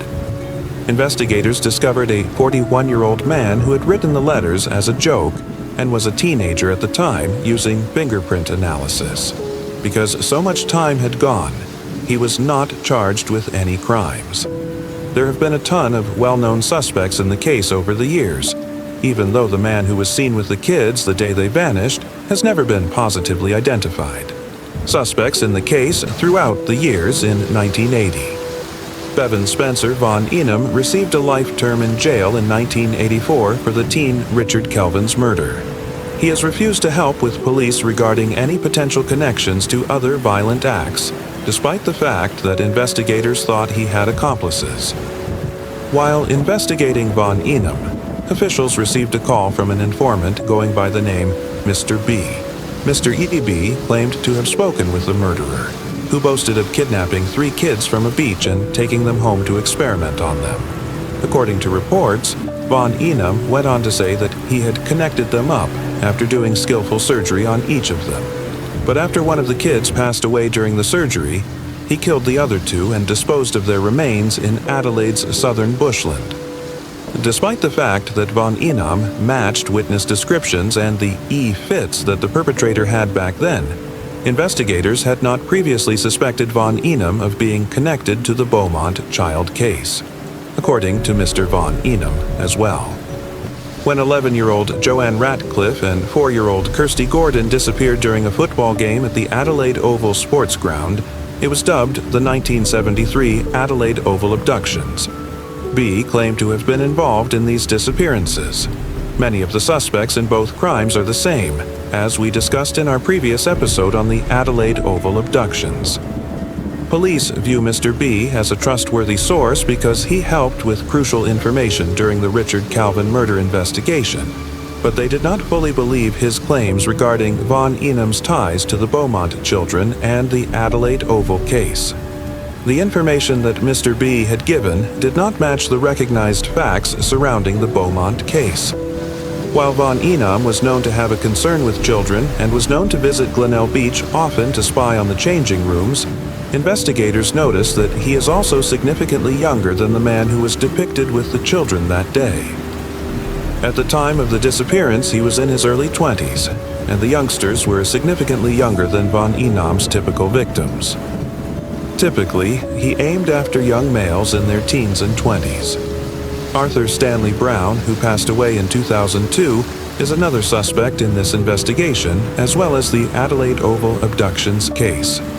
Brown was accused of killing Judith and Susan McKay in Townsville, Queensland in 1998. On August 26, 1970, while en route to school, they disappeared. Their remains, strangled to death, were discovered in a dry creek bed a few days after they vanished. Brown's trial was supposed to start in 2 weeks, but his attorney said he wasn't ready for the stand-up. Because he was diagnosed with dementia and Alzheimer's disease, he was never tried again. Several times, Brown has been charged with sexual assault against his own wife, Hester Porter, who has admitted to her sister that she was scared of him. Hester told her sister that she had seen Brown appear to have a sexual interest in young girls and that she had once witnessed him abusing a child. In the 1980s, A number of other Hester's family members came forward and reported that Brown had mistreated them while they were little. In 1978, Hester passed away. Her arthritis kept her confined to her bed. Furthermore, many of her relatives think Brown killed her, despite his story that she had fallen and struck her skull. Interestingly, he wed the younger sister of Hester later that year. Although Brown was 53 in 1966, he would have been somewhat older than the man seen with the Beaumont children. He is said to bear a striking likeness to the EFIT made of the suspect in both cases. Because Brown's job records were missing at the time, detectives trying to follow his activities in the 1960s were unable to determine his whereabouts. Investigators observed that since Brown was employed by the Queensland Department of Public Works and had access to government buildings, it was possible that he destroyed his own files or that the data were lost in the flood that occurred in Brisbane in 1974. Derek Percy, a 2013 deceased child murderer, is the third suspect in the Beaumont children case. The Age newspaper in Melbourne made a suggestion about Percy as a suspect in 2007. He filed an insanity plea in 1969 after killing Yvonne Tuohy, in part because of a medical condition that prevented him from recalling the specifics of his acts. He purportedly said that because of this illness, he was unable to recall whether or not he had also slain the Beaumont children in 1966. In relation to the matter, Percy was questioned by Victoria Police in 2007. He would have only been 17 at the time, which is significantly too young to fit the description of the man observed with the kids on the day they vanished, according to investigators. It was also unknown whether he had access to a car at the time, even though authorities think the suspect would have needed one to leave the scene and dispose of the dead afterwards. Whether Percy remains a suspect in this case is unknown. Alan Anthony Monroe, a businessman, was one of the other suspects. Alan McIntyre, who had been questioned in relation to the Beaumont case, brought Monroe to the attention of the police. According to McIntyre's statement to the Adelaide Advertiser in 1966, Monroe, who remained unidentified at the time, visited his home carrying the Beaumont children's bodies in the trunk of his vehicle. Monroe, a scoutmaster, entered a guilty plea to 10 charges of child sex dating back to 1962. Additionally, McIntyre claims that she was wanted in Southeast Asia in the 1960s for additional charges of child abuse. He was sentenced to 10 years in prison with a 5-year, 5-month parole period after entering a guilty plea to his charges. In June 2017, after several decades, investigators obtained a 1966 child's journal. Monroe was in the Glenelg Beach region when the kids vanished, according to the diary's author. Despite Monroe's investigation in relation to the case, investigators have not discovered any proof of his involvement. Then, in 2013, after the book The Satin Man, uncovering the mystery of the missing Beaumont children was published, the last suspect in the case came to light. The Satin Guy is now recognized as Harry Phipps, a factory owner who passed away in 2004, despite not being named in the novel. Phipps belonged to Adelaide's social elite in the 1960s, and his son, who was alienated from him, revealed his identity soon after The Satin Man was released. Not only did Phipps seem like the EFIT of the man who was seen with the kids the day they vanished, but he was also extremely well off and frequently gave them £1 coins. Moreover, he resided about 250 meters from the shore in 1966. In 2007, Hayden, the estranged son of Phipps, came out. In 1966, when he was 15, he clearly recalled seeing the Beaumont kids playing in his father's backyard. It wasn't until later that accusations that Phipps was a pedophile surfaced, with his own son, Hayden, among his victims. Wayne, another son of Phipps, has, however, come out against his brother and claims that his father was a ruthless child abuser. He asserted, quote, "This is wrong," claiming that Hayden, who passed away in 2016, had made up the accusations because of mental health problems. "It is causing pain to the people I love and the memories of the people I loved. We adored Harry and still think he was innocent. According to CNN reporter Frank Pangiello, Harry Phipps wasn't your typical predator. He was a prosperous man. He was a respected member of the community, a prosperous businessman, and an industry captain. He would not have been suspect in the first place. However, Hayden's testimony and the material from the book The Silk Man were deemed plausible by the police, particularly after two men came forward to say that Phipps had paid them when they were boys to dig a hole in his manufacturing yard on the weekend the children vanished. He never explained to them the purpose of the 2x1 by 2 meter pit. A 1 meter squared portion of the former Phipps factory was excavated in November of 2013. One little abnormality was detected by ground-penetrating radar, but additional research at the excavated site turned up no fresh proof or clues indicating the Beaumont children had been buried there. In 2018, an additional excavation was conducted. Even though bones were discovered, it was shown that they belonged to an animal. I can confirm that we have searched the areas of interest and reached the bottom of those areas and gone well below so that we can be 100% certain, Chief Superintendent Desbray said to reporters. I can attest that while we have discovered animal bones, no human remains have been discovered at the location. Regretfully, this implies that although we still don't have the answers, we will stop at nothing to find the Beaumont children and return them to their family. Parents all around Australia were profoundly impacted by the case of the missing Beaumont children, which led to one of the biggest police investigations in Australian history. In the 1960s, it was typical for kids to be left alone to explore public areas and ride public transportation. However, the Beaumont case turned everything around, particularly considering how quickly it followed the 1965 Wanda Beach murders, which claimed the lives of two adolescent girls, Marianne Schmidt and Christine Sharrock. After Jane, Anna, and Grant vanished, their parents lived in their Somerton Park house for many years. They thought the three would eventually find their way back to their house. According to reports, Nancy even maintained their bedroom precisely as it was on January 26, 1966, the day they left for Glenelg Beach. In the months that followed their disappearances, Nancy said to reporters, "I don't think they're alive, but I haven't lost hope." All she wanted was for them to return. But in the subsequent year, her attitude toward the case appeared more upbeat. In an interview with Australia's Daily Telegraph in February 1967, she said, "The longer this goes on, the more confident I feel that they are still alive. You know that last night I had a dream about them? Normally, I don't dream. Actually, since the kids left, this is the first meaningful dream I've had. However, I dreamed last night that there was a knock on the rear door. It was the kids. They greeted their mother. My sole comment was, 'Where have you been?' They stood in the lobby toward the rear. I felt them all over and wept. You are aware that this is my first ever dream?" In 2023, the case is still unresolved.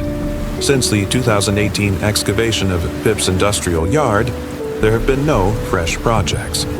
According to Police Commissioner Grant Stevens, the quality of the forensic evidence gathered at the time the children vanished, the memory of witnesses, and the deaths of witnesses all contribute to the increased difficulty in concluding that specific investigation. He also noted that the likelihood of solving the case decreases with each passing year. He was quick to clarify, though, that the case is still ongoing and that any fresh information will be looked into in depth. Sadly, Jim and Nancy are no longer with us. Nancy passed away on September 16, 2019, at the age of 92 at an Adelaide care facility. 97-year-old Jim passed away on April 9, 2023. A reward of up to $1,000 is offered in this case to anyone whose information results in the kidnapper of the children being found guilty. You can reach Crime Stoppers at 1800 Udaz 333 if you have any information regarding the disappearance of Jane, Anna, and Grant Beaumont. Moving on to the next case. Robert Scott Parrish. Parrish Wallpaper and Paint Incorporated was owned by Robert Scott Parrish, a well-respected businessman in Fort Wayne, Indiana, who was 49 years of age. Scott was well established in his hometown of Fort Wayne, where he served as a volunteer for several local groups in addition to being well known for his business accomplishments. Jim and Nancy Parrish, as well as his siblings Mike, Greg, Tom, and Danny, loved and appreciated Scott as a dedicated family man. His devotion to his company and the community won him a lot of admirers in Fort Wayne. Scott's business went beyond being a neighborhood enterprise. It was evidence of his dedication to providing high-quality products and services that he gained the respect and allegiance of numerous clients over the years. Nobody realized that beneath the surface of this seemingly ideal life were the beginnings of a tragedy that would soon come to pass. Around 6:30 p.m. on March 29, 2006, Scott's brother Danny and his wife Patty were called when Scott did not show up for work and did not pick up his phone. They went to check on Scott at his residence in the 1000 block of Vermont Avenue, fearing something was amiss. They discovered something awful inside. Scott had been shot in the head and lay unconscious in the restroom. They quickly dialed the cops in a panic.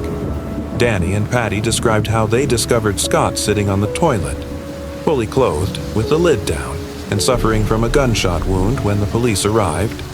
There was dried blood on the cabinet in front of him and blood splashed on the wall beside the toilet, making the scene gory. At the scene, it was pronounced that Scott was dead. He sustained 2 gunshot wounds in contact behind his left ear, one of which left through his forehead and the other through the top of his skull.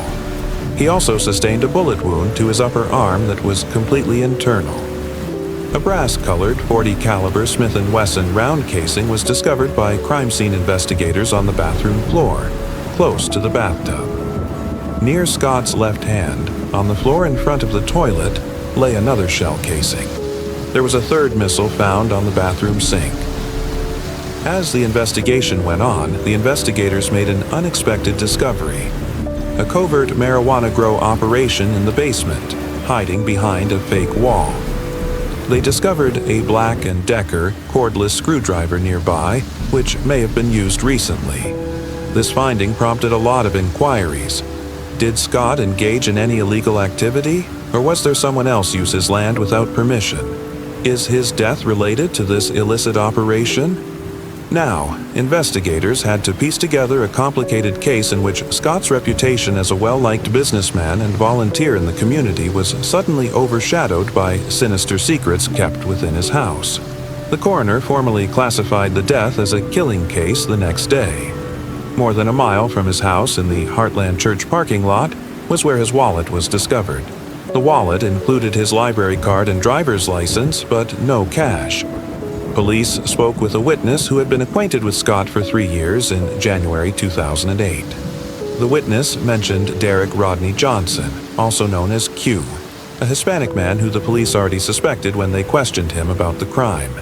The witness said that Johnson, a native of Texas, frequently brags about his propensity for killing and robbing people. Another crucial witness came forward with crucial information on January 26, 2008. A few weeks after Scott's death, the witness related a conversation she had with Johnson. The witness remembered conversing with Johnson in his South Lafayette Street kitchen, where he demonstrated 2 pot plants growing in a closet. Subsequently, he stated that he had obtained the plants during a theft. According to the witness, Johnson acknowledged shooting Scott in the head as the robber tried to take a gun out of a safe in his restroom. Although Scott had multiple marijuana plants in his basement, according to Johnson, he only took 2 of the plants and a little quantity of marijuana. The witness went on to say that Johnson had once owned 2 .40 caliber weapons, but it was unclear where they were kept. Detectives spoke with Johnson at the Westville Correctional Facility on July 31, 2014. After entering a guilty plea to 2 charges of aggravated violence and 1 count of criminal negligence for shooting Leonardo Puentes in Fort Wayne in 2006, he was already serving a sentence of years in state prison. He received a 34-year sentence, with 2029 serving as the earliest potential date of release. He acknowledged knowing Scott through a mutual acquaintance, Witness 1, with whom he had worked on construction sites, after being advised of his rights and having to sign a waiver. Additionally, he disclosed that he first purchased marijuana from Scott through Witness 1 and then from Scott directly. Afterwards, he admitted to owning 2 Smith & Wesson firearms chambered in .40 caliber at the time of Scott's murder, and to being acquainted with the design of Scott's bathroom due to his use of it for the acquisition of illegal substances. Johnson wrote a letter to detectives on July 1, 2015, when he was at the NCCF Annex in Newcastle.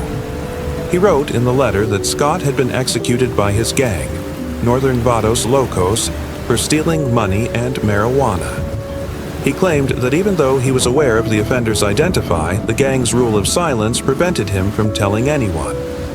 Johnson clarified that he had ordered the hit after reporting Scott to his gang bosses. He further mentioned that the shooter had sent him pictures of Scott after the killing. Johnson explained that there wouldn't be any indications of resistance because the gang members had shot Scott after sitting him down on the toilet because they were angry at his lying. Although he acknowledged taking part in a few robberies, he maintained that he never intended for anyone to suffer harm. Johnson said the gun had been given to one of his crew members and then sold to an unidentified person. He denied ever possessing twin .40 caliber Smith & Wesson firearms, but he did characterize the weapons as a matching set, one left-handed and one right-handed. Johnson retracted after being informed by investigators of his earlier admission from July 2014, in which he acknowledged owning 2 Smith & Wesson firearms chambered in .40 caliber and being armed when doing business with Scott. He stated that he had possessed a variety of firearms and that he was unsure if the bullet originated from one of them. The case went unresolved, and there were no arrests for almost 18 years. Detectives Darren Strayer and Brian Martin resumed interrogating witnesses in 2023. Eventually, fresh information and witness accounts surfaced in 2024, which resulted in Derek Johnson being charged. Johnson's interest in the case seemed to stem from the marijuana grow he discovered in Scott's basement. He admitted to the police that he had taken the marijuana plants and shot Scott in the head. This discovery represents a major advancement for the people of Fort Wayne. After almost 18 years, it provides the victim with justice and gives the parish family closure. Detective Brian Martin attributes a new interview in the case to playing cards that the FWPD put in nearby jails with biographies of unsolved slaying cases. Danny reported that since that night in 2006, he had not slept properly. He and his spouse erected a memorial bench at Fort Wayne's Lakeside Park in honor of Scott. The date of Derek Rodney Johnson's sentencing is still pending. Moving on to the next case. Johnny Lewis. Jonathan Kendrick. Lewis was born on October 29, 1983, and raised in Los Angeles. Known by his stage name Johnny Lewis, he was the middle kid of 3 and the ardent follower of Scientology. He moved out of his parents' house to pursue an acting career after high school. Lewis started getting cameo appearances in American drama series in his late teens, such as Malcolm in the Middle and Criminal Minds. He debuted in motion pictures in 2004 as a supporting role in the Hilary Duff movie Raise Your Voice as Engelbert Carey Wilson. He had an appearance in Nick Cannon's action comedy Underclassmen the next year. He starred in the 5th season of Smallville and portrayed Dennis Chili Childress on the OC from 2005 to 2006. Lewis's most well-known performance, meanwhile, came from his part as half-sack Kip Epps in the first 2 seasons of Sons of Anarchy. He made the decision to depart this role in 2009 and requested that the show's script be changed.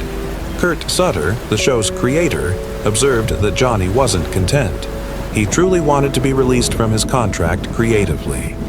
Lewis's father also submitted a remark telling us he left the show because it was becoming too violent.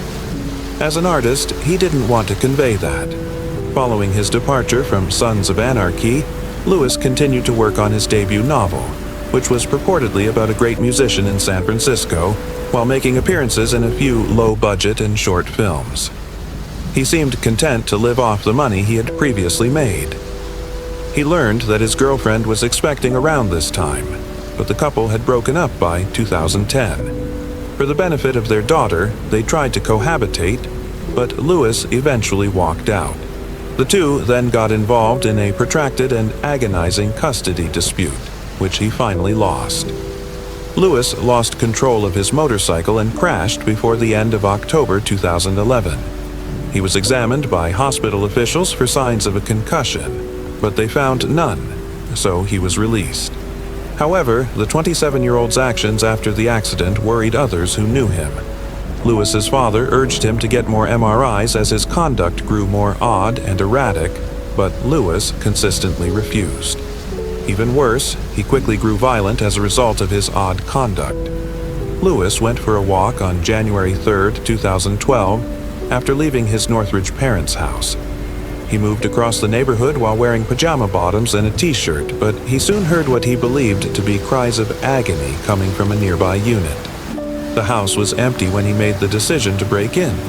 Two men asked the 27-year-old to leave when they arrived on the scene a little while later. Lewis did not comply. Instead, he pursued the two men with a bottle. He gave them each a blow to the head and got into a physical fight with them, biting one of them in the arm. Eventually, they overcame him and restrained him until the police could get there. Lewis faced charges of assault with a deadly weapon, burglary, and trespassing. He was put in jail despite his claims that he was defending himself. After he apparently tried to jump from the second story of the prison and hit his head on the concrete, he was sent to a psychiatric unit 3 days later.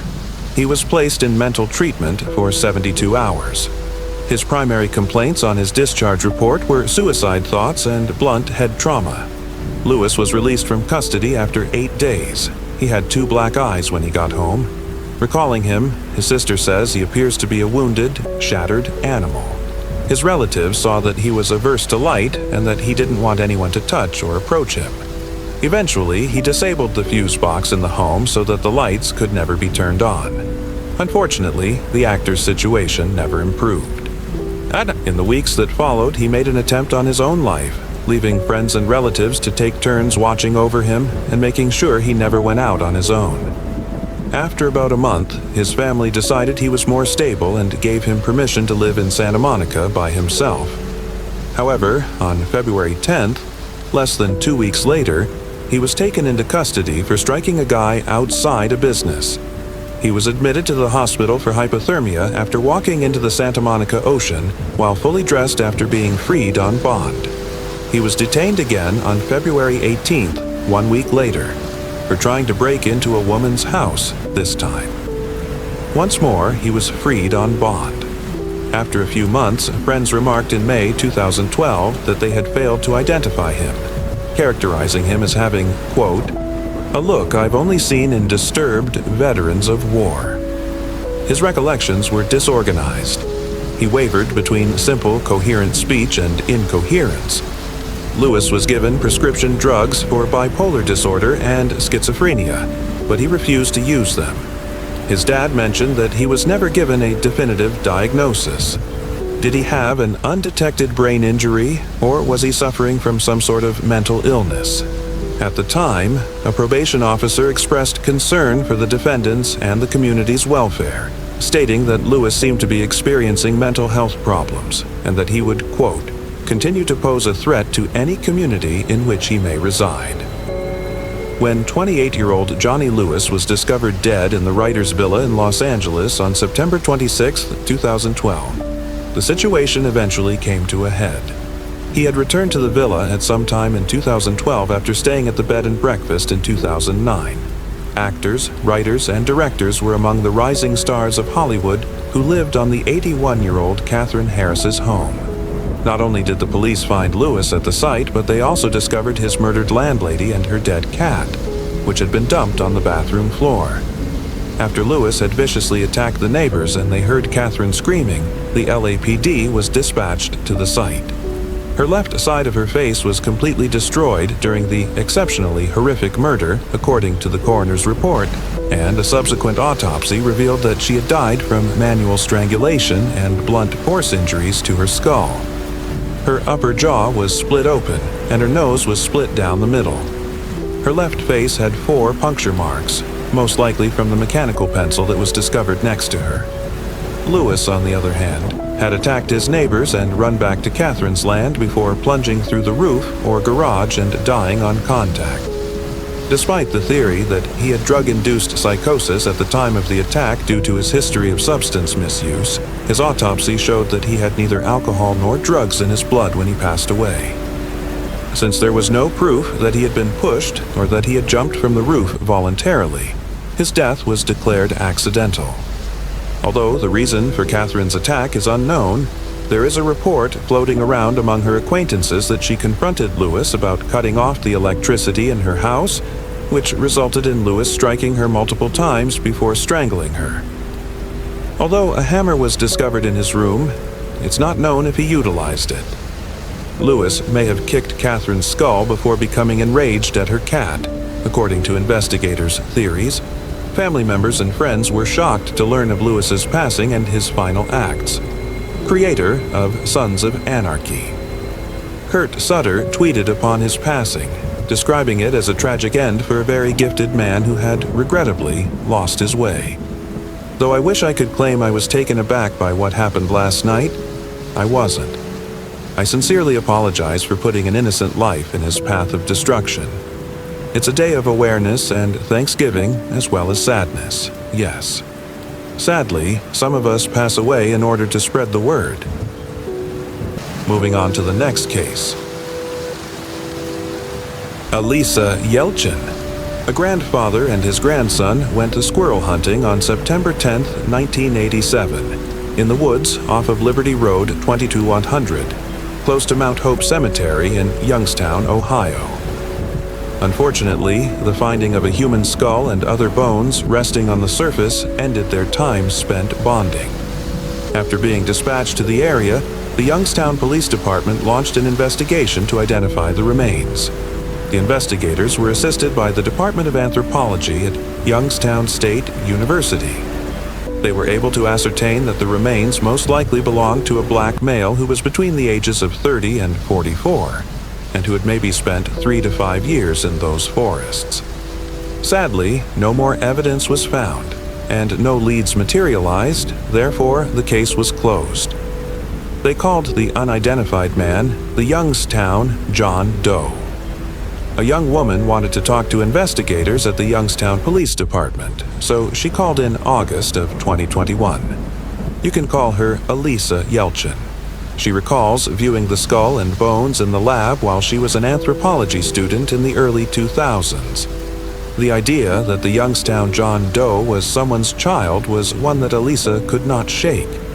Her intention was to guarantee that the Youngstown Police Department persisted with the investigation and exerted all necessary effort to conclude it.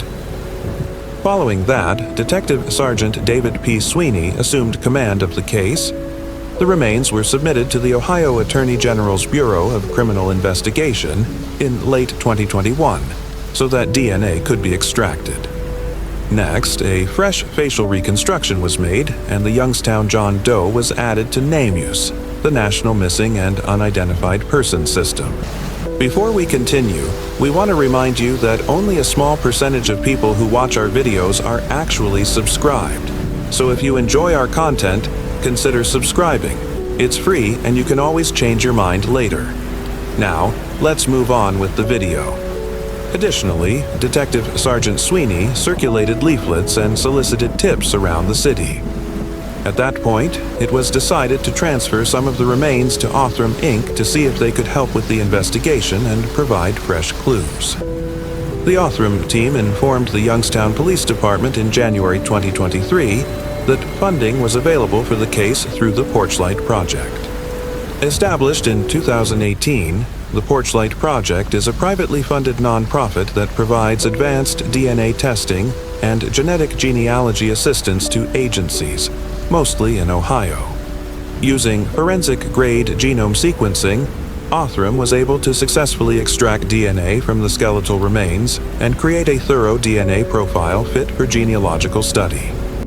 After the leads were sent back to law enforcement, investigator Sergeant Sweeney, the Mahoning County Coroner's Office, and BCI conducted more investigation on them.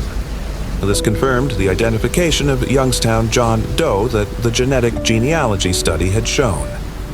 The identity of Robert Earl Sanders as the Youngstown John Doe was revealed in February of 2023. 11 years had passed since his disappearance on August 13, 1976, when his bones were discovered in the forest. Robert passed away at the age of just 23. Speaking at the news conference was Elisa Yelchin, the anthropology student who initiated the case. All of us have encountered someone who makes an impression on us.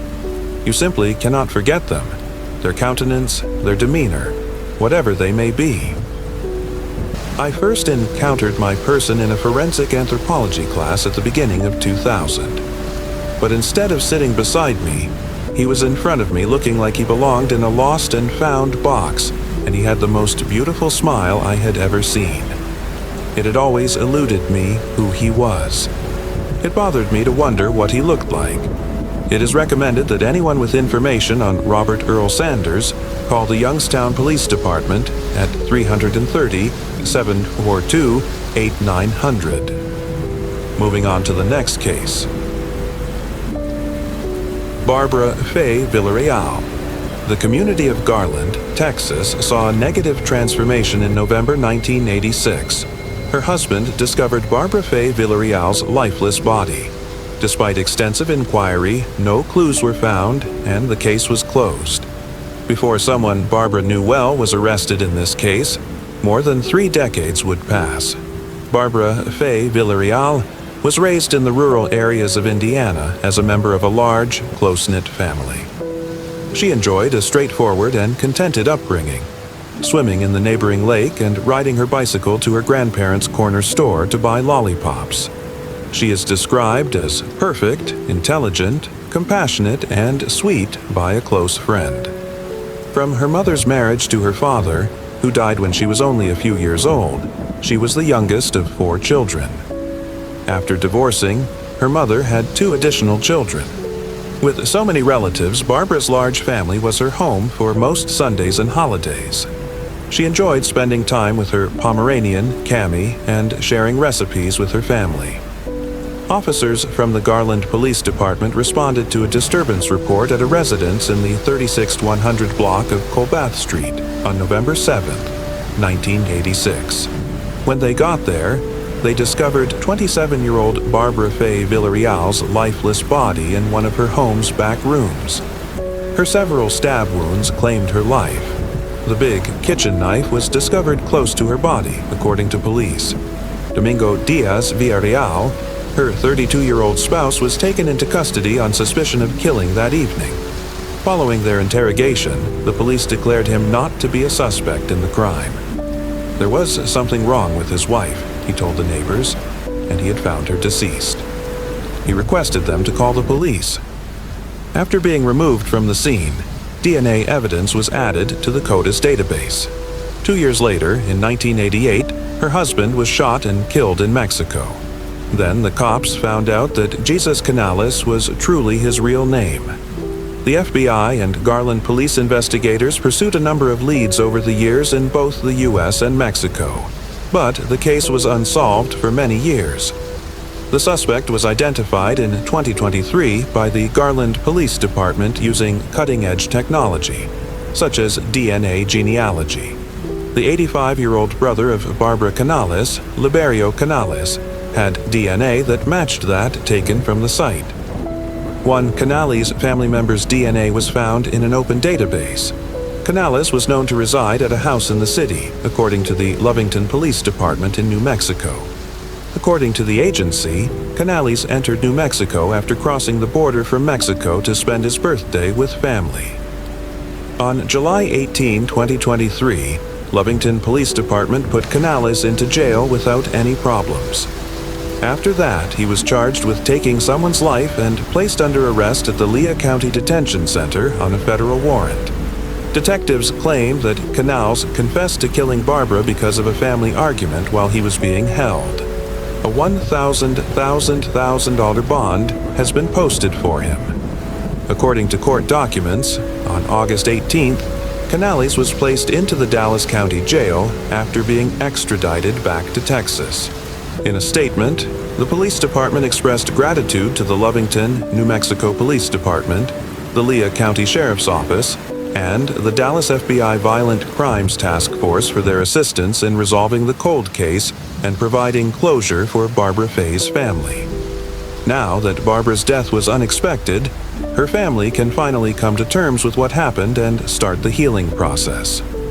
The Barbara Villarreal case serves as a powerful reminder of the intricacies of family relationships and the long-lasting effects of unsolved fatalities.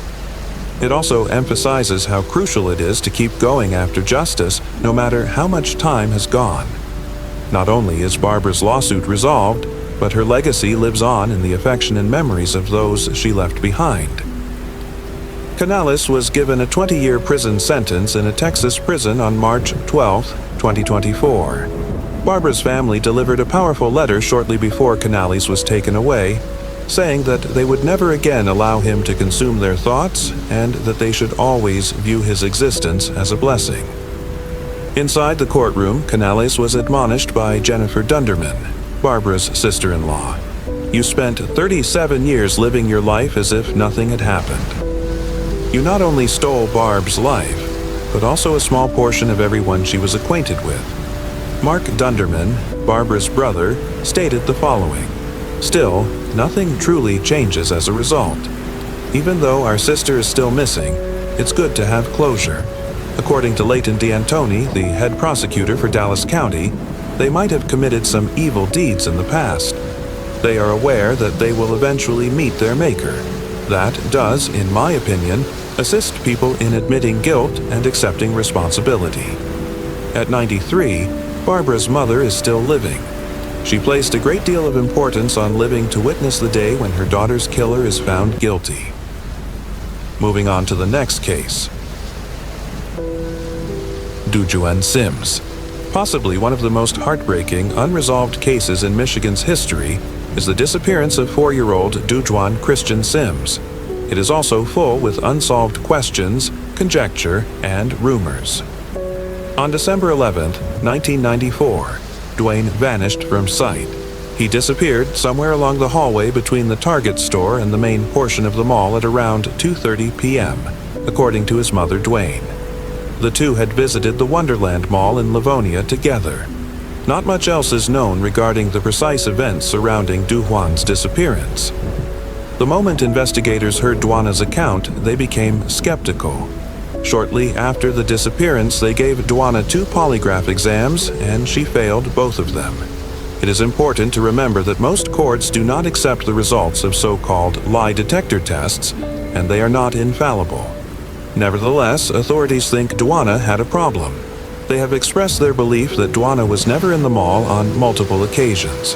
Following her son's disappearance, Duana was interrogated for 18 hours, and her home and car were searched in vain. Not a single one of the center's 12 CCTV cameras captured the 4-year-old.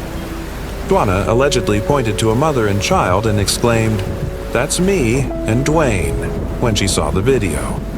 However, this was later proven to be untrue because Duana and her son's attire did not match the pairs. The young woman was seen by witnesses entering alone at approximately 3:30 p.m., and according to some sources, this was also recorded on CCTV. In the decades that have passed since the 4-year-old disappeared, Duana has remained innocent. She revealed to the public in 1995 that she had started going to therapy sessions to assist her deal with her son's abduction. Duana had been emotionally traumatized by the incident, according to her mother. She added that although Duana was unaware of it, she held a life insurance policy on him. She stated she had planned to use the funds to assist Duan with future college expenses. Concurrently, Dejuan's father, who has been mainly absent from most media coverage of the case and seems to have maintained a low profile since his son's abduction, passed a polygraph test given by police authorities. He informed investigators he thought Duana was a decent mother and had never been treated as a suspect. The police search abandoned buildings, train tracks, family residences, dumpsters, and other waste receptacles in addition to other locations. They utilized sniffer dogs, ATVs, and foot searches. Over 1,200 tips were looked into by a multi-agency task group. According to one of them, Duham is still alive and resides in Florida. Even so, there has never been a trace of him. A tip from another law enforcement agency in 1999 prompted the police to excavate a section of Dearborn Heights, Michigan's Hines Park. They discovered a buried sack of bones here. DNA analysis, however, demonstrated that the remains were not Dwayne's. The 4-year-old was ruled out as a possible match, but for a brief while the same year, it was believed that he was Dennis, the DeKalb County Jane Doe who had been discovered in a Georgia cemetery. The Wonderland Mall was dismantled at the beginning of 2000. Although the locals thought DeJuan's remains would be discovered among the debris, they were never discovered. A man by the name of Mike Cash went to the Livonia police in 2019 thinking he was the missing toddler and gave a sample of his DNA. Through his Facebook posts, Cash expressed his belief that he was DeJuan Sims, which is how the authorities first discovered about him. In addition, he said that his parents had misled him about a number of areas of his childhood. Cash allegedly contacted DeJuana before, but she banned him when he allegedly refused to respond to inquiries regarding his birthday, or the birthmarks he would have if he were really her son.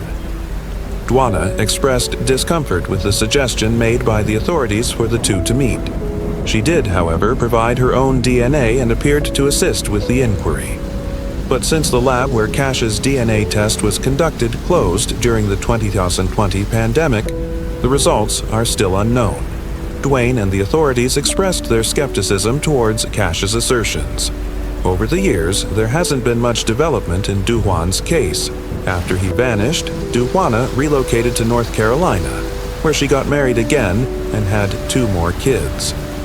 We are still no closer to learning the truth about what really happened to her kid, who passed suddenly in December 2020. In an interview with the media, DeJuana expressed her belief that the inquiry had been hampered from the start by racial stereotypes as well as the Susan Smith case, which had a mother who reported her children missing but eventually admitted to killing them a week later. When she was found guilty in 1996 of threatening her husband with 2 knives during a domestic argument, it probably did not improve her reputation. Over the years, numerous sightings of DeJuana have been reported. However, none of them have materialized. Despite DeJuana's passing, the case is still pending, according to the authorities, and they are still looking into it. A lot of theories are being explored online despite the lack of evidence. The majority of people think that DeJuana bears some sort of guilt for her son's misfortune. There have been theories that she either sold or traded DeJuan to pay off debts, that one of her partners was aggressive and injured him, or that he died unintentionally or while being cared for. Some have conjectured that DeJuana suffered from a mental breakdown, or that she abandoned him in the car and was kidnapped from it when she entered the mall. Regretfully, we might never find out what happened to the 4-year-old youngster, especially in light of the glaring absence of tangible proof. There are rumors that the authorities have their own suspicions about what happened to DeJuan, but they won't share them. You can reach the Livonia Police Department at 734-466-2470 if you have any information regarding DeJuan Sims's whereabouts. This year, if DeJuan survives, he will turn 30. Moving on to the next case. Dorothy Thomas. Dorothy Thomas, a stunning brunette who was 27 years old, was described as a kind, compassionate, and diligent woman. She was well respected in her community and well known for her devotion and kind disposition. But on September 6, 1957, Dorothy's life took an unexpected turn. Clarence Rames, the Coca-Cola delivery man, found her in a dry cleaner's washroom at 9:04 a.m. After discovering the building to be unoccupied, Clarence looked closer and noticed Dorothy's legs poking through the open bathroom door. He thought she had fainted at first, but then he noticed she was laying in a pool of blood. Dorothy suffered nearly 20 knife wounds to her head and neck, which resulted in deadly blood loss, according to an autopsy. The first focus of the investigation was her husband, Kenneth Thomas. His whereabouts on the morning of the killing were described in his alibi, which was substantiated by numerous credible witnesses. After his dry cleaning was discovered on the dry cleaner's counter, Harry Barth was elevated to the status of prime suspect. Barth's name was crossed out in the cleaner's master log, indicating that he had previously picked up his garments. There was no cash missing from the open register, indicating that Dorothy was likely in the middle of a transaction when she was attacked. Footprints were discovered in the mud at the back of the establishment, and drag marks led from the front counter to the loo. Harry Barth said he had a terrible headache and was unable to get out of bed when the police initially attempted to speak with him. When they went back a few days later, they found a pair of white sneakers with mud on them under his bed, but Barth denied ever possessing them. Barth said that he had used the toilet the day before, so his fingerprints might be in there. He also offered an alibi for the morning of September 6, 1957. Barth made a number of damning remarks during his interviews, including the possibility that he killed Dorothy and the fact that he frequently has blackouts or loses his temper because of excruciating migraines. He hinted that he could confess and urged the cops not to question his wife. Barth's alibi could not be verified by witnesses. There appeared to be an attempt to sway the investigation when the babysitter disclosed that Barth had instructed her to fabricate the time he picked up his child. Barth remained the major suspect even though there was insufficient proof to establish a direct connection between him and the crime. Barth was the subject of a July 1974 investigation by the Nebraska-Lincoln Police Department. This came after it was discovered that she had been with Blanche Klaus just before her death by drowning. Despite Barth's denial, there was strong circumstantial evidence to suggest otherwise. The Tallahassee Police Department, TPD, received assistance from the FBI in 1997 for more investigations. Regretfully, no solid proof was discovered to connect Barth to either crime. Senior Assistant State Attorney Robert Cummings wrote Chief Assistant State Attorney Warren Goodwin a memo in 1999 about Harry Barth's role in the case. Cummings suggested that the case be closed because prosecution was not possible in the absence of a complete confession. Furthermore, it would be pointless to look for witnesses to the events on September 6, 1957. Chief ASA Goodwin, however, insisted that the investigation continue until the death of the key suspect. It has been verified by recent investigations that Harry Barth died in Cary, North Carolina on October 23, 2019, from thyroid cancer. He worked for the U.S. Department of Agriculture for many years as a chemist responsible for quality assurance and food safety. His certificate and an interview with his daughter, Lynn Fisher, served as proof of this information. Detectives established probable cause to believe that Barth was responsible for Dorothy's death after the task team reviewed the case. It is now appropriate to close the matter in light of the information at hand, Chief ASA Goodwin's prior recommendation, and Barth's passing in 2019.